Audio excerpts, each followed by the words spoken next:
Hi friends, continue to the chapter Shantaram.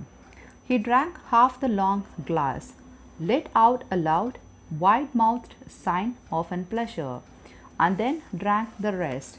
He was pouring himself a second glass when the two others, a man and a woman, joined our groups, sitting between Carla and me.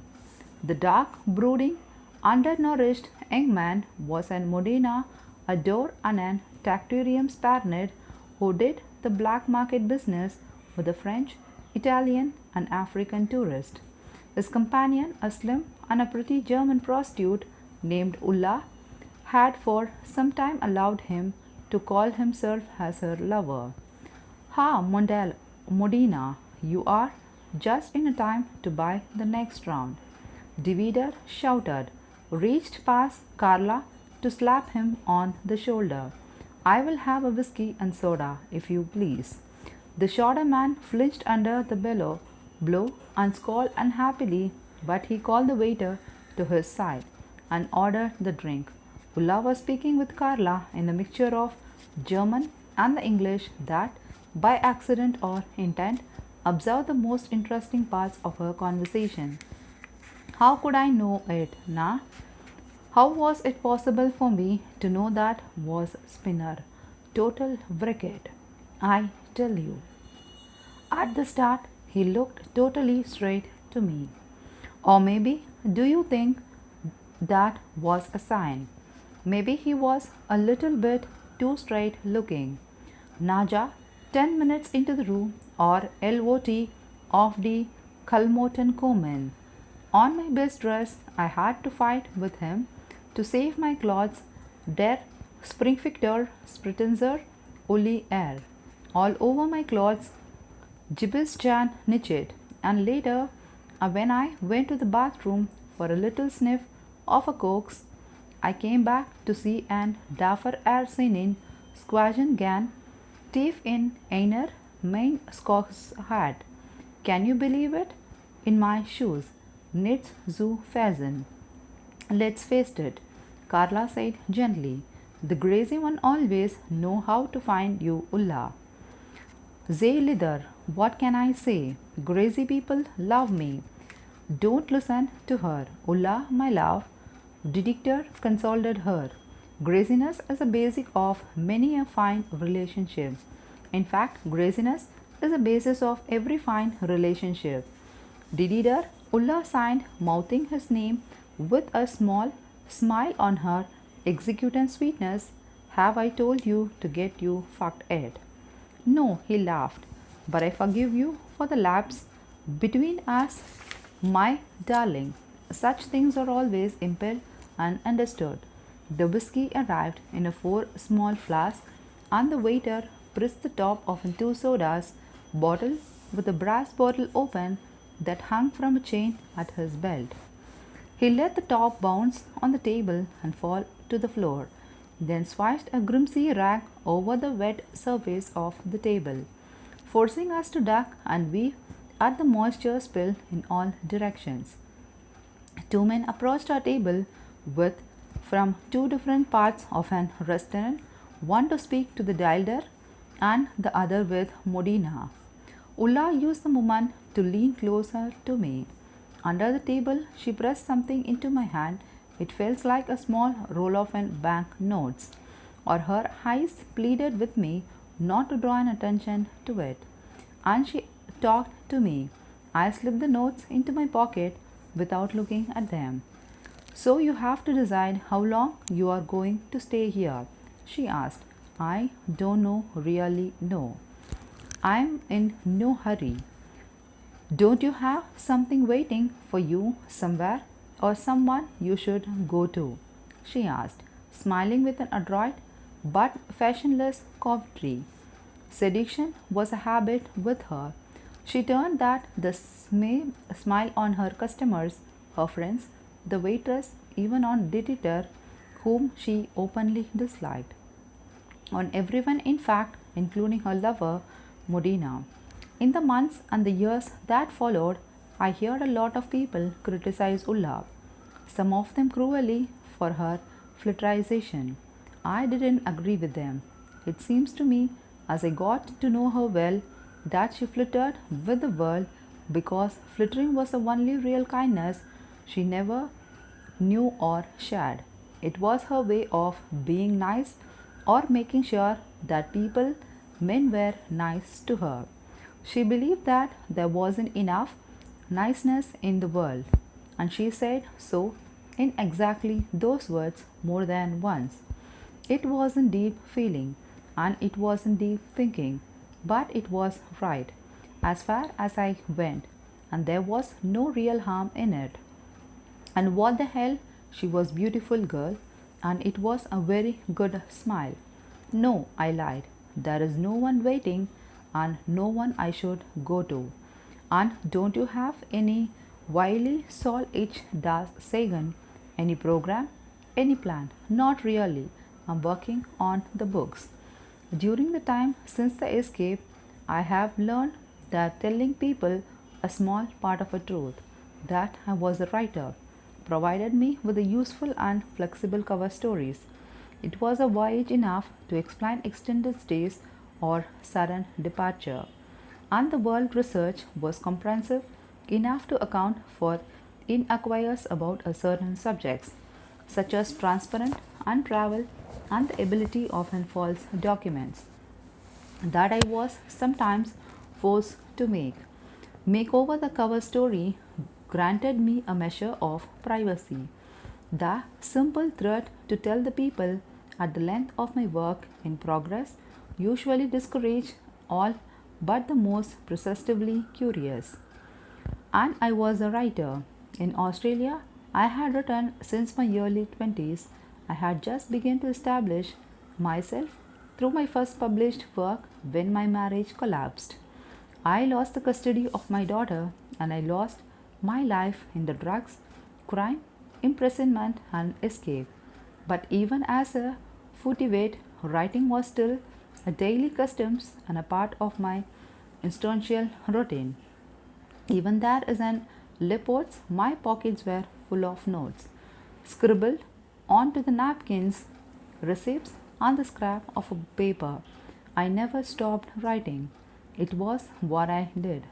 No matter where I was or how my circumstances changes, none of the reasons I remember those early Bombay months so well is that whenever I was alone, I wrote about those new friends and the conversation were shared.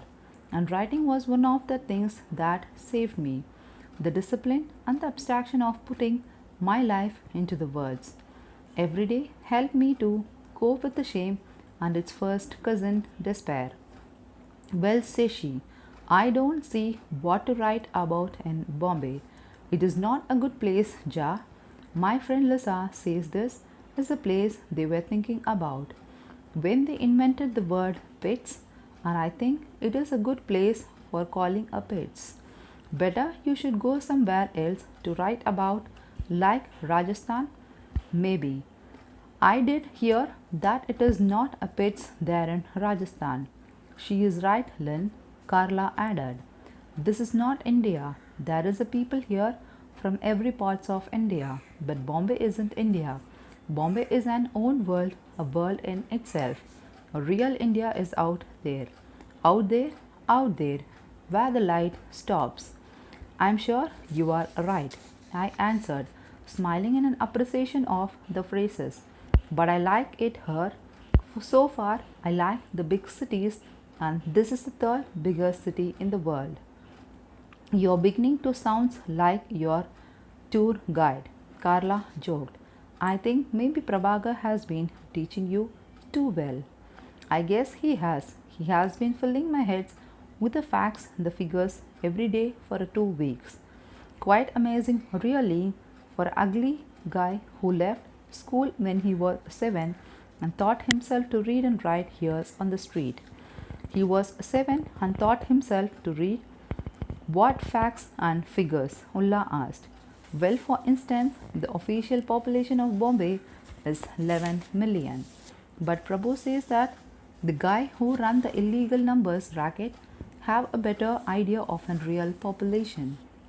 And they put it at anything from 13 to 15 millions, and there are 200 dialects and languages spoken in a city every day. 200, for God's sake! It is like being in the center of a world. As in the response to talk of a language, Ulla spoke to Carla quickly and intently in German. At a sign from an Modena, she stood and gathered her purse and cigarette. The quiet Spaniard left the table without a word and walked towards the open archway that led to the street. I have a job, Ulla announced, pouting winsomely. See you tomorrow, Carla, about 7 o'clock, Ja. Maybe he will be having a dinner together tomorrow night. Lynn, if you are here, I would like that. Bye, Tuslas. She walked out after Modena, followed by the Lurs and admiring the stage from many of the men in the bar. Did Dieter choose the moment to visit the several antiquities at the another table? Carla and I were alone. She won't, you know. Won't what? She won't have dinner with you tomorrow night. It's just her way. I know, I grinned. You like her, don't you? Yeah, I do. What does that strike you a funny? In a way, yes, she likes you too.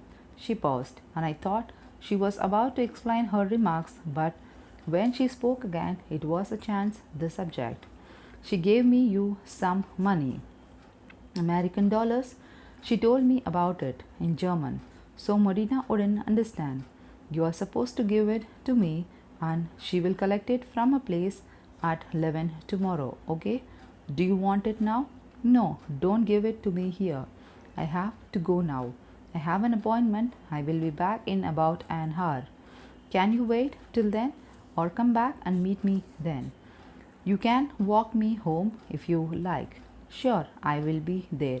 She stood to leave, and I stood also. Drawing back her chair, she gives me a little smile with one eyebrow raised in an irony or mockery on the both. I watched her walk out the street and stepped into the back of an private taxi that had obviously been waiting for her. As the cream-colored car eased into a slow stream of an night traffic, a man had emerged from a passenger's window. Thick figures clutching a string of an green prayer beads and warning away pedestrian with a wave.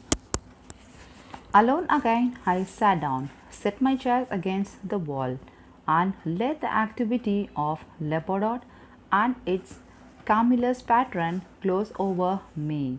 Leopold's was a largely bar and a restaurant in Colaba, and one of the largest in the city. The rectangular ground floor room occupied a frontage equal to any four other restaurants, and was served by two metal doors that rolled up into an wooden arches to give an expansive view of Causeway, Colaba's busiest and the most colorful street. There was a smaller, more discreet air-conditioned bar on the first floor, supported by the sturdy column that divided the ground floor into roughly equal sections, and around which many of the tables were grouped, mirrors on the pillars and on much of a free wall space, providing the patterns with one of a bar's major attraction. The change to inspect, admire, and ogle others in a circumstance, if not entirely anonymous fashion. For many, the duplication of their own images in two or more mirrors at the same time was not led among the pleasant of a pastime. Leopold's was a place for a people to be seen, and to see themselves in the act of being seen. There are some 30 tables, all of them topped with a pearl smoked Indian marble. Each table had a 4 or more cedar chairs.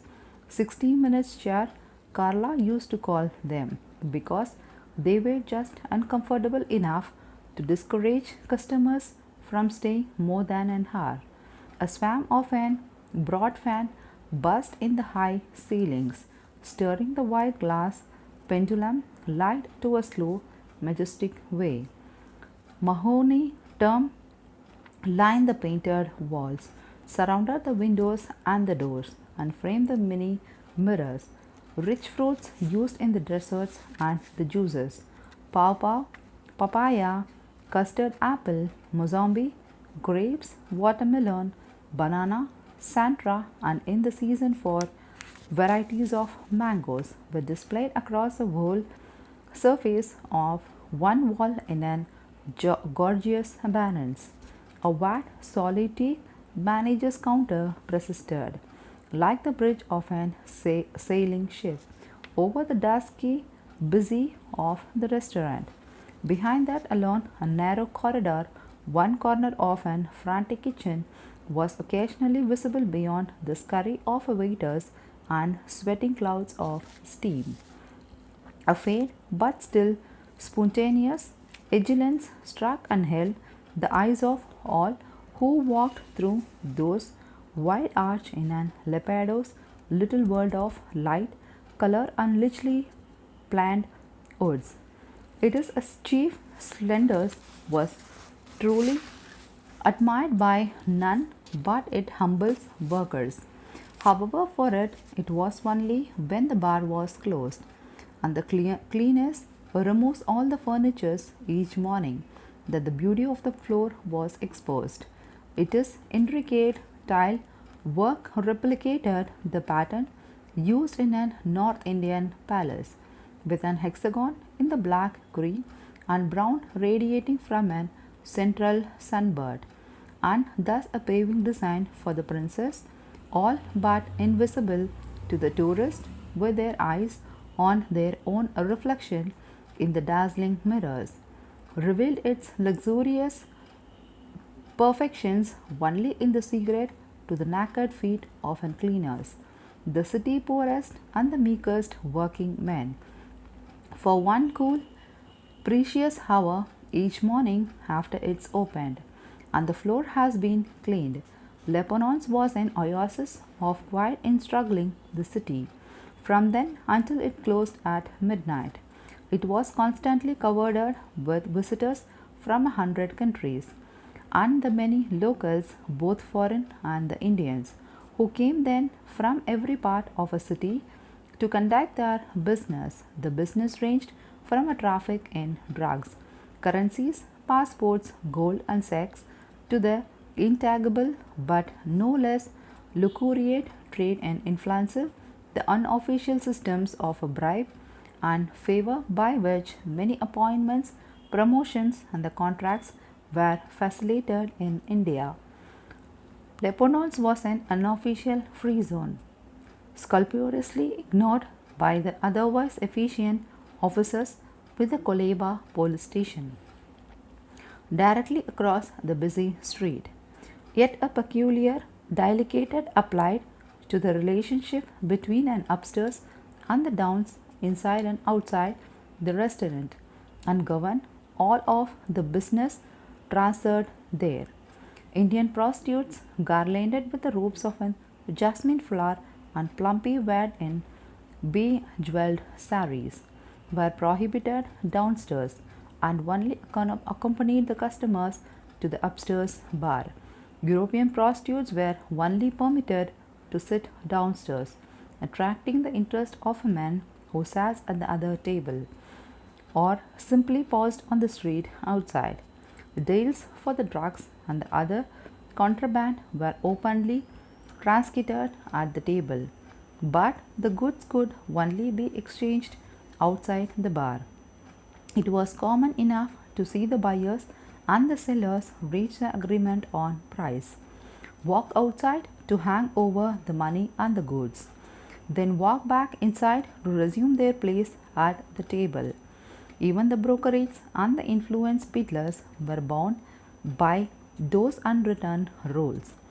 Arrangement reached in the dark booths of an upstairs bar could only be sealed, with handshakes and the cash on the pavement outside, so that no man could say he has paid or received the bribes within the wall of Leopodia. While the fine lines that divides and connects the legal and illegal were more elegant drawn. They weren't unique to the diverse society of Leopold's. The trails in the street stalls outside sold counterfeits of lactose, cardin, and the cratier with a certain impudent punches. The taxi drivers parked along the street accepted the tips to the tilt their mirrors away from the unlawful of forbidden acts that took place on the seat behind them. A number of cops who attended to their duties within diligence at the station across the road had paid heavy bribes for the privilege of that lucrative posting in the center city. Sitting at Leopold's night after night and listening to the conversation at the tables around me, I heard many foreigners and not a few Indian complaints about the corruption that adhered to every aspect of a public and uncommercial life in Bombay. By my few weeks in the city had already shown me that those compliments were often fair and often true, but there is no national uncorrupted. There is only a system that immunizes to misuses of money. Privileged and powerful elites grease the wheels of their progress with the kickbacks and the champagne's contribution in the noblest assemblies, and the rich all over the world live longer and healthier life than the poor. There is a difference between the dishonest bribe and the honest bribe. Diler Levy once said to me, "The dishonest bribe is the same in every country, but the honest bribe in India is alone." I smiled when he said that because I knew what he meant. India was open, India was honest, and I liked that from the first day.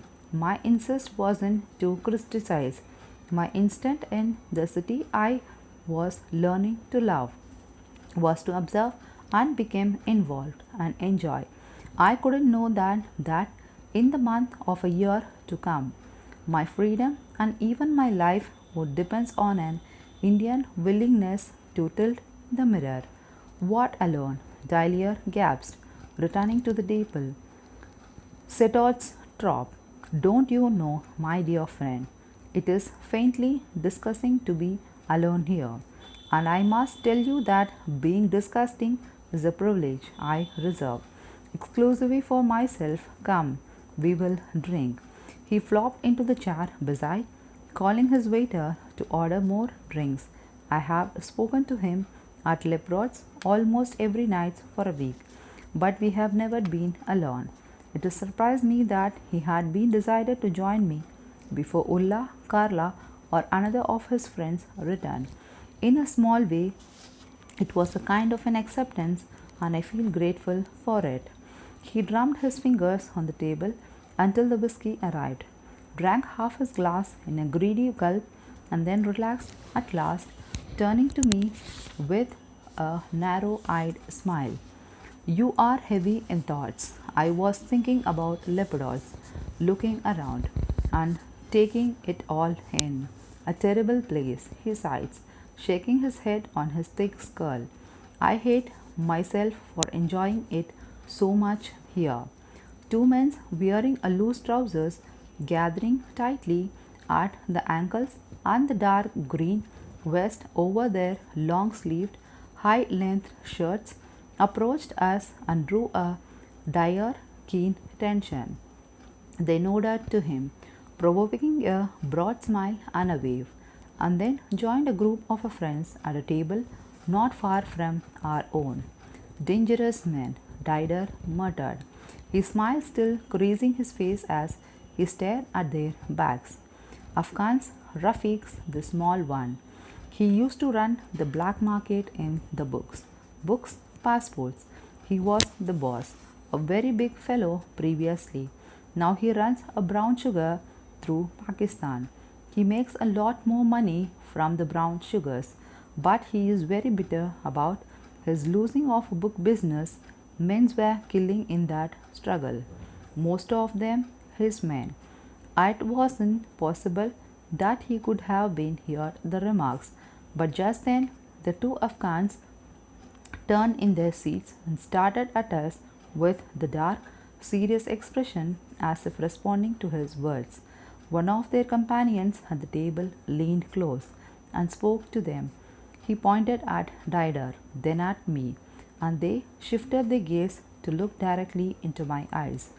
Killed, the Dider repeated softly, smiling even more boldly until the two men turned their backs to us once more. I would refuse to do a business with them, if only they did not do such good business. He was speaking out of a corner of his mouth, like a prisoner under the eyes of an warden's. It strikes me as funny. In Australian prison, that whispers technique is known as a slight waving. The expression spoke himself clearly in his mind, and together with an Dilder mannerism, the words put me back in a prison cell. I could smell the cheap disinfectant, hear the metal hiss of the keys, and feel the sweating stone under my fingertip. Flashbacks are common to ex-prisoners, cops, soldiers, ambulance drivers, firefighters, and others who see and experience Taruma. Sometimes the flashback is so sudden and so appropriate to the surroundings circumstances that the only sane reactions is foolish, uncontrollable laughter. You think I am joking. Dilder puffed indignantly. No, no, not at all. This is true, I assure. There was a small war over this business. See, here even now as we speak, the visitors arrive. This is Bayram and his men. He is Iranian. He is an enforcer and one of those who works for Abdul Ghani, who is in his turn works for one of the great crime lords of the city, Abdul Khader Khan. They won this title war, and now it is they who control the business in the passport books. He gestured with a slight nod of his head to point out a group of an young man dressed in stylish western jeans and jacket, who would just enter through one of the arches. They walked to the manager's desk and greeted the owners of Leopold's warmly before taking a table on a far side of the room. The leader of this group was tall, heavy-skinned man with his early 30s. He lifted his pulp, jovial face above the heads of his friends and swept the room from a right to left, acknowledging the deferential nods and friendly smile from a number of antiquities at other tables. As his eyes found us, Dider waved a greeting. Blood, he said softly through his bright smile. For a time yet, these passports will be stamped in blood. For me, it is nothing. In matter of a food, I am French. In matter of a love, I am an Italian. In a matter of a business, I am a Swiss. Very Swiss. Strictly neutral. But there will be more blood on these books. Of that I am sure. He turned to me and blinked once, twice, as if serving the thread of daydream with his thick lashes. I must be drunk, he said with an pleasurable surprise. Let's have another drink. You go ahead. I will sit on this one. How much do these passports cost? Anything from $100 to $1,000, of course. Do you want to buy one? No. Ha, this is Bombay's gold dealers. No. It is a no that means maybe. And the more passionate the no, the more definite the maybe. When you want one, come to me. I will arrange it for you. For a small commission of course. You make a lot of commissions here. It goes. I cannot complain. He grinned. His blue eyes gleamed through a lenses of pink, alcoholic wetness. I made and made, as they say, and they made, and I get a payment from both of the ends just now. Tonight, I made arrangements for a sale. The 2 kilos of Manali hazes. You see those Italian tourists over there buy the fruits, and the fellow with a long blonde hair and the girl in red. They wanted to buy someone. You see him out there on the street. The one was in a dirty shirt and no shoes, waiting for his commission. He put them to me, and then I put my turn to put them to Ajay. He makes has his business, and he is an excellent criminal. See now, he sits with them, and all are smiling. The deal is done. My work for this night is finished. I am a free man. He thumped the table for another drink, but when the small bottle arrived, he grabs it for a while with both the hands, staring at it with a brooding, pensive expression. How long will you stay in Bombay? He asked, without looking at me. I don't know. It's funny, everyone seems to ask me that it is the last few days. You have already stayed longer than the usual. Most people cannot depart the city too quietly. There is a guide, Prabhakar his name. Do you know him? Prabhakar Kari, the big smart. That's him. He has been showing me around for weeks now. I have seen all the temples and the museums and the art galleries and a lot of bazaars. From tomorrow morning, he promised me to show me something of the other side of the city, the really city, he called it. He made it sound interesting. I will stick around for that and may make my mind up then where I want to go to next. I am in no hurry.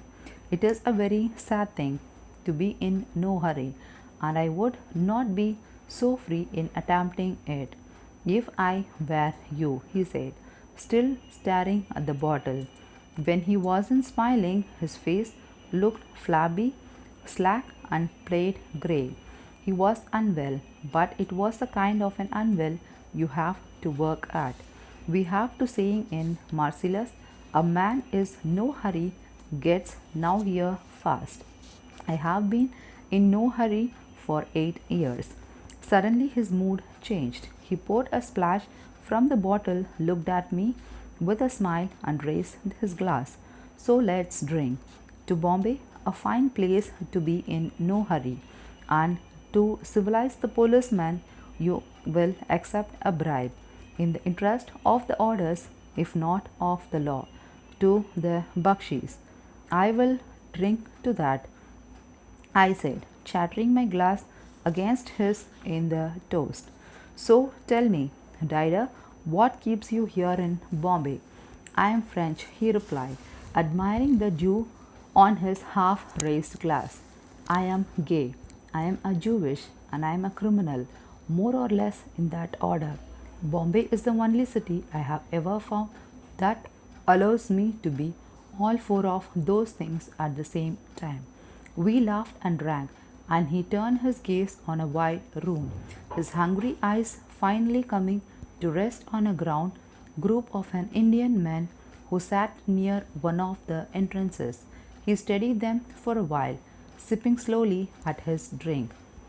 Well, if you decide to say you have picked a good time for it, this is a time of changes, great changes. You see those men eating foods with such a strong appetite. They are cynics, work for the Sivasena.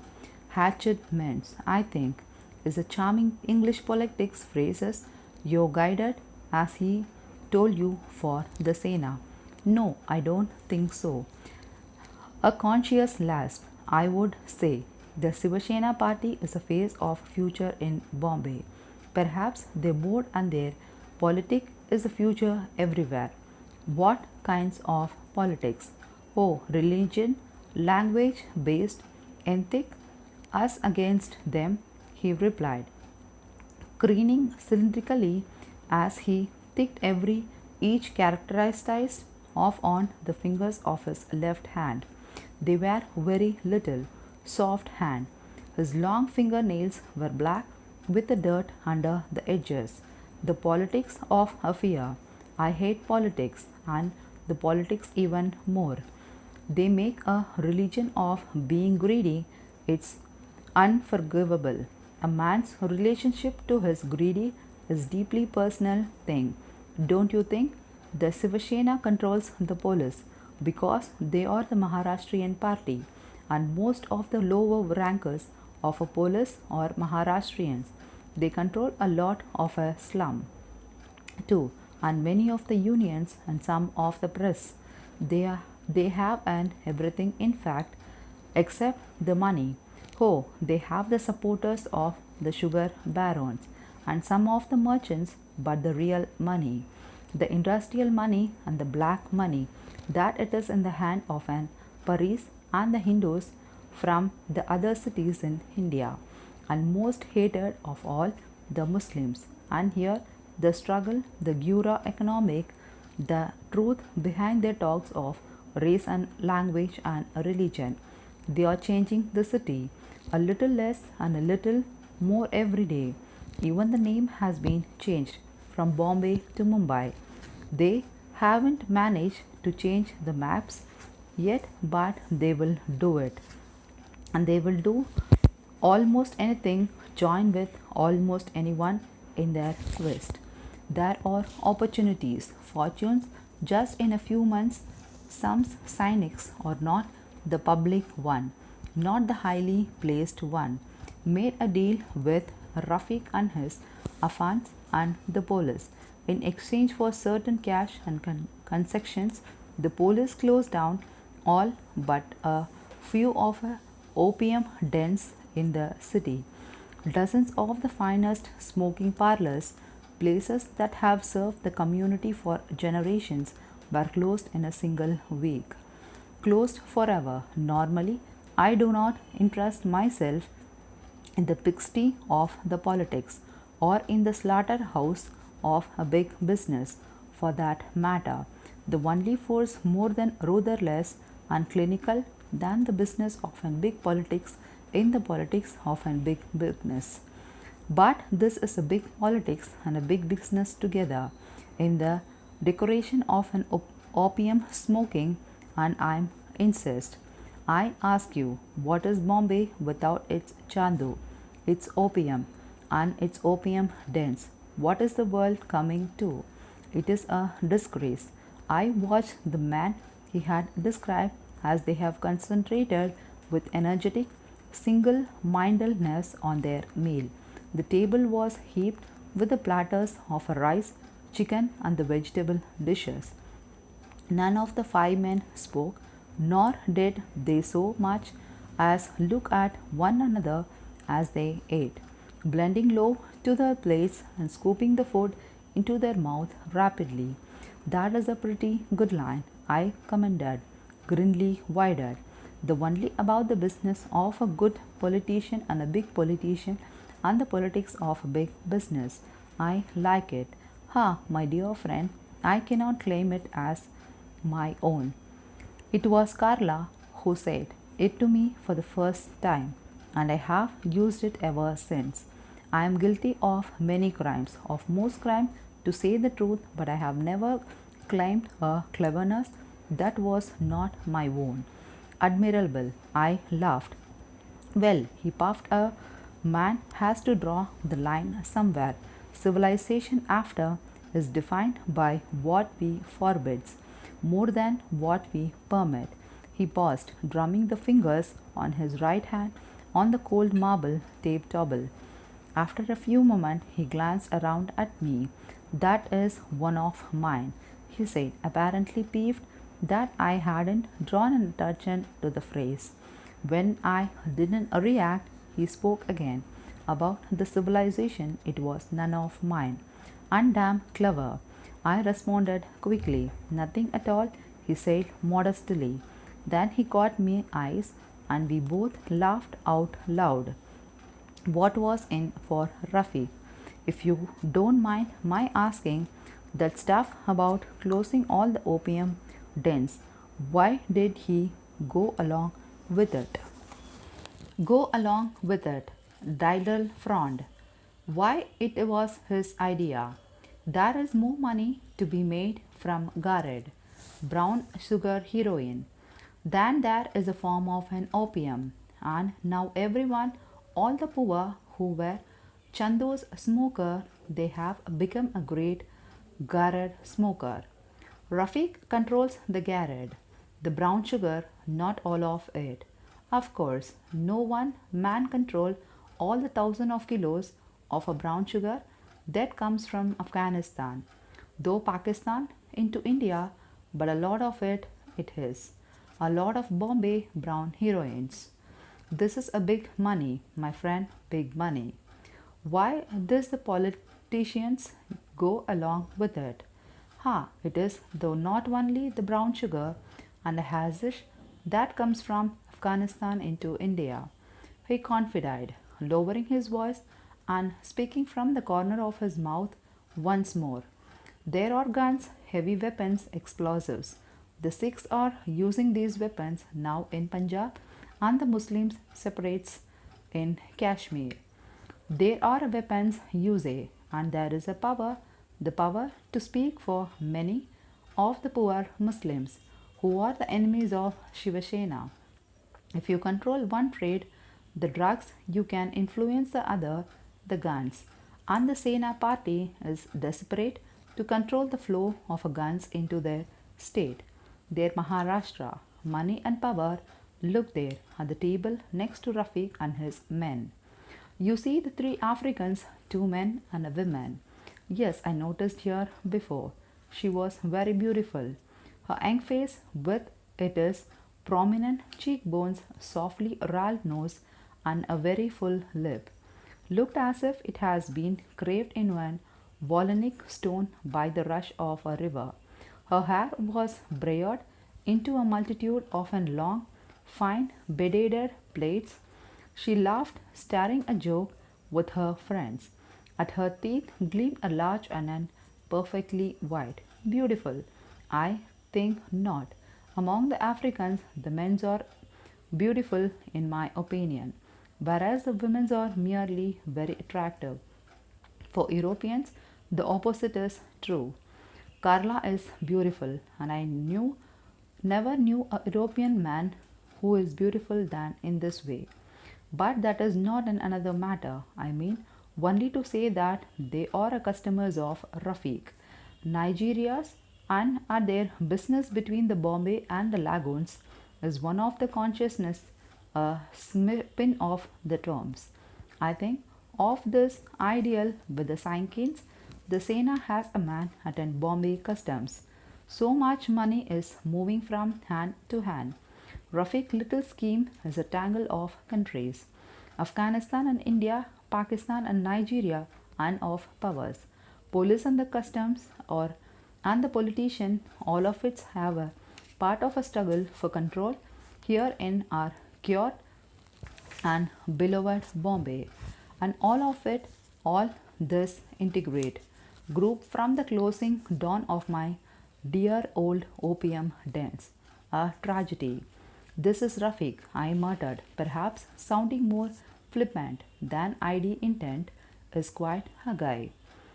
He is Afghanistan and his country is at war, my friend. That gives him an edge, as the American says. And he works for the Walidalama Mafia Council, one of the most powerful. His closest associate is Chuna, one of the most dangerous men in the Bombay. But the real power here, it is a part of a city in the Great Dawn. Lord Abdul Qadir Khan. He is a poet, a philosopher, and a lord of crime. They call him Qadir Bai, Elder Qadir Bai. There are others with more money and more guns than Qadir Bai. He is a man of an rigid principle, you see, and there are many lucrative things that he will not do so. But there are some principles give him. I am not sure how to say in English. The immortal high grounds, perhaps, and there is no one in this part of Bombay who has merely a real power than he does. Many people believe that he is a saint with supernatural capabilities. I know him, and I can tell you that Khadabai is the most fascinating man I have ever met. If you will allow me the small immodesty, this makes him a truly remarkable individual. For I have met a great many interesting men in my life. He left the words to the shrill for a moment in the eyes contact between us. Come, you're not drinking. I hate it when people take so long to drink a single glass. It is like putting a condom to out. No, really, I laughed. I'm waiting for Carla to come back. She is due any minute now. Ha, Carla. He said her name with a long purring roll. And just what are your intentions with her, Carla? Come again. Perhaps it is more useful to wonder what intention she has for you. No. He poured the last one of the 1 liter bottle in his glass and topped it up with the last of the soda. He had been drinking steadily for more than an hour. His eyes were wan and bloodshot as the back of a boxer's fist, but the gaze that started from them was unwearying, and his hands were precise in their movements. I saw her on the street just after I landed in Bombay. I found myself saying there was something about her that I think she is the one of the reasons why I have stayed here this long. Her and Prabhagar, I like them. I like them both on sight. I am a people person, if you know what I mean. If the people isn't interest, I would prefer a tin chair to the Taj Mahal. Not that I have seen the Taj Mahal yet. It's leak, Dider sniffed, dismissing the architectural wonder with 2 words. But did you say interesting? Carla is interesting.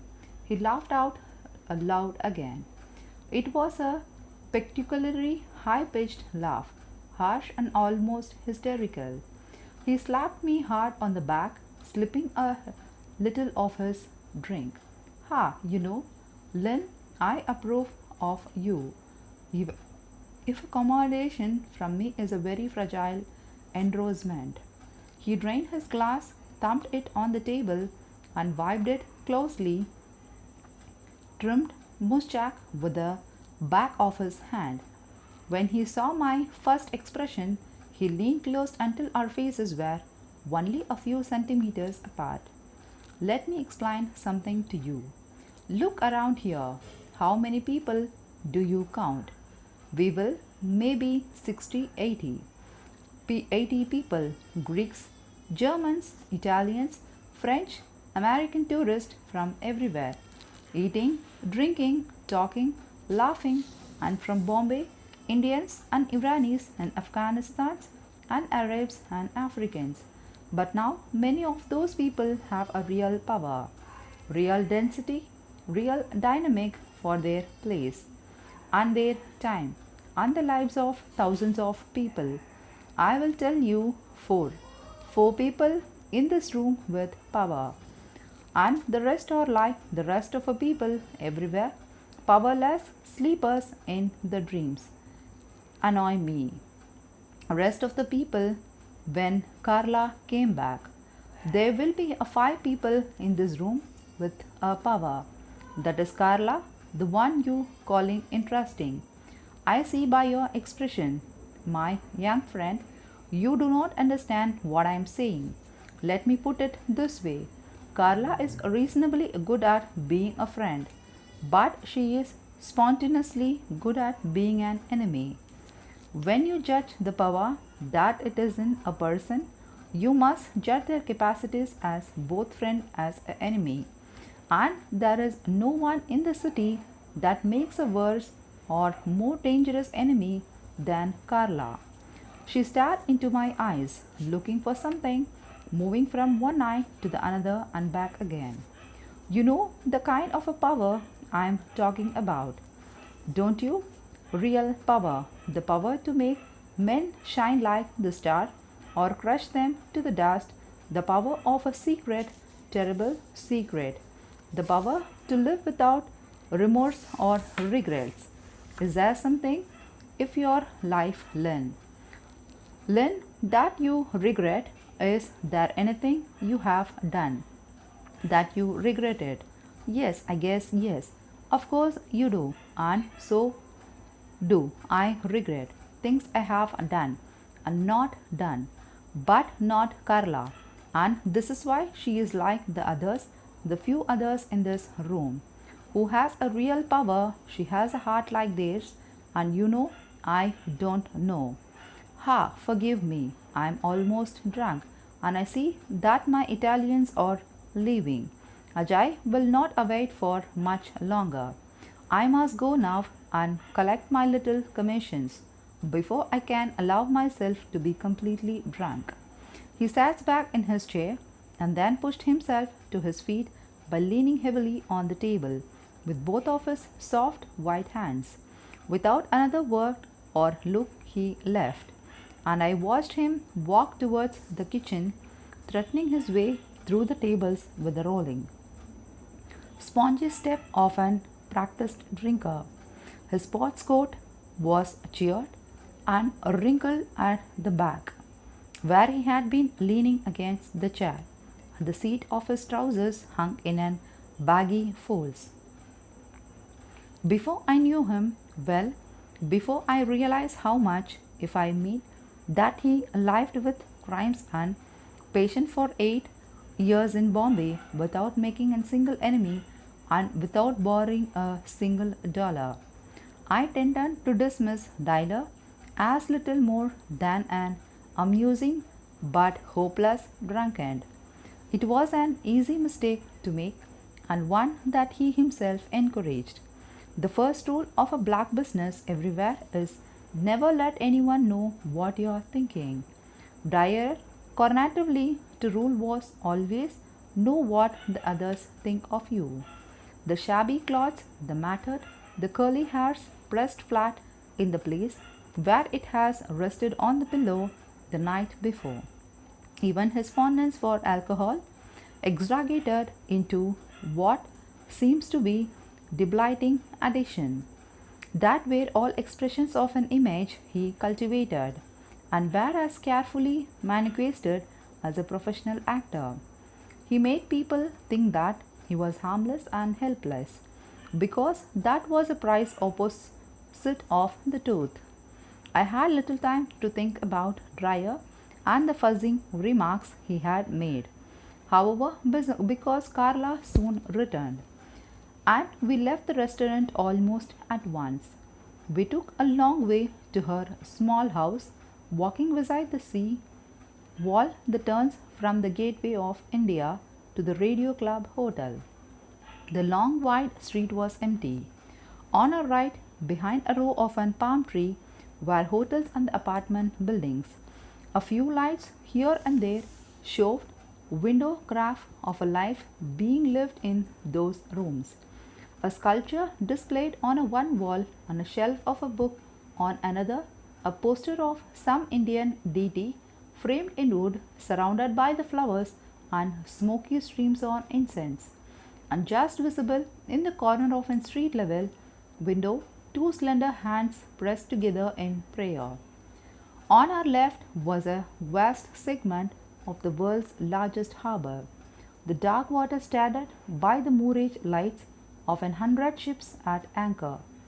Beyond them, the origin covered with the fires flung from the tower of the shore's refineries. There was no moon. It was nearly midnight, but the air was still as warm as it has been in the early afternoon.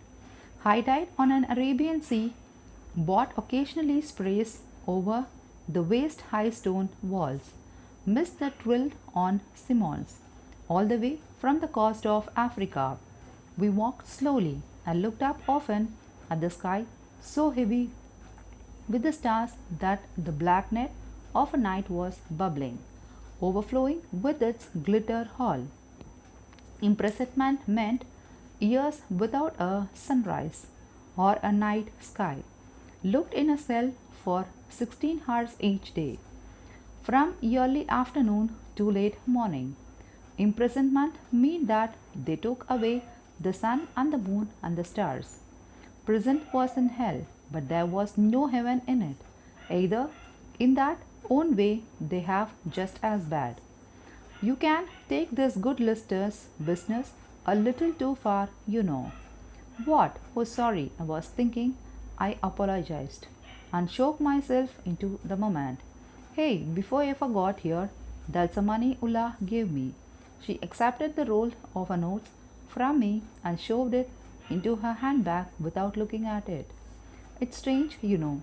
Ulla went to Maninda to break up away from someone else who was controlling her like a slave.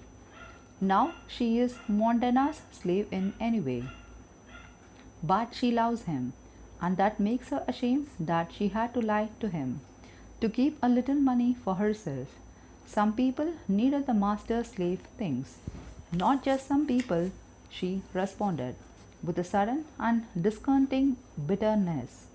When you're talking to an dyer about freedom, when he had asked you the freedom to do what? You said the freedom to say no.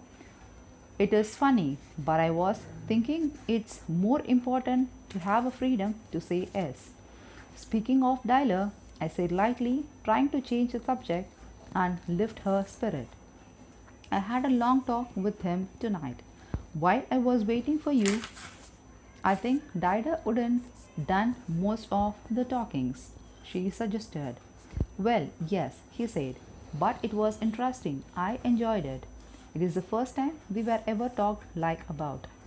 What did he tell you? Tell me. The phrase struck me as peculiar. It carried the hint that they were the things he couldn't tell. He was giving me some background of some of the people at Leopold's, the Afghans and the Irans and the Sivashinas or whatever they are called, and the local mafia dons. She gave a wiry little smile. I wouldn't take too much notice of what Darius says. He can be a very superficial, especially when he is being serious. He is a kind of a guy who gets right down to the skin of the things. If you know what I mean, I told him once he has so shallow that the best he can manage in a single entered. The funny thing is that he liked it. I will say this for Dyer, you can't insult him. I thought you two were friends, I remarked, decided not to repeat what Dyer had said about her. Friends, well, sometimes. I'm not really sure what friendship is. We have been known each other's for years. We used to live together once. Did he tell you? No, he didn't. Yeah, for a year. When I first came to Bombay, we shared a greasy, furnitured little apartment in the front area. The building was crumbling around us. Every morning we used to wake up with a plaster on our face from an pregnant ceiling. And there was always new chunks of stones and woods and the other stuffs in the hallway. The whole building collapsed in the monsoon a couple of years ago, and a few people were killed. I walk the way sometimes and look up at the holes in the sky where my bedrooms used to be. I suppose you could say that we are close, Dyer and I, but friends. Friendship is something that gets harder to understand every damn year of my life. Friendship like a kind of an algebra test that nobody passes. In my worst moods, I think the best you can say is that a friend is anyone you don't desire. Her tone was serious, but I allowed myself a gentle laugh. That's a bit strong, I think. She looked at me, frowning hard, but then she too laughed. Maybe it is I'm tired. I haven't enough sleep for the last few nights. I don't mean to be hard on Dyer. It is just that he can be very annoying sometimes, you know. Did he say anything about me? He said that he thinks you are beautiful. He said that. Yes, he was talking about beauty in a white people and black people, and he said Carla is beautiful. Thank you.